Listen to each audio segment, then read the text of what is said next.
Cornelius Stripling, Senior Chief, United States Navy. I grew up in Jacksonville, Florida. We had 3 Navy bases for one thing. I used to love the Sunday afternoon World War II Navy movies, aircraft, ships, or whatever. When I was in 6th grade, they took us on a field trip to a Hurricane Hunters squadron at NAS Jacksonville. Took us on board one of their aircraft. It showed us a movie. I was hooked on aviation at that time, and then when I was in 9th grade, they took us to Naval Station Mayport, and we went aboard a tour to the destroyer, and that's when I decided I was going to go in the Navy. And told a classmate that. She told me I was crazy, but but here I am, 25 years later. I started September 7th, 1971, went to boot camp in Orlando, Florida. First day was a little rough.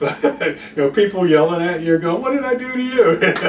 But it was, it was the first time leaving home, and it was a little scary at first, but you got used to it. This is what I come to do, and you just get into it and go on with it. But it was a little bit of a big transition for me, I would say.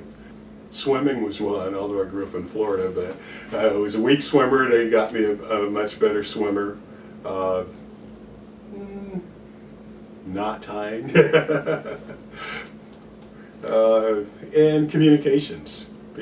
All of the different ways the Navy communicates, ships, whistles, bells, that kind of thing. We had firefighting school, which was rather unique, where the first thing they did was take you in and give you a respirator and then have you take it off with tear gas in the room and then put it back on.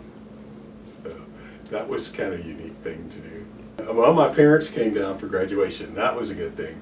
Hadn't seen them in 9 weeks or whatever it was. But instead of being on leave afterwards, they flew us from Orlando to Memphis to school, which I learned all kind of neat things about aircraft.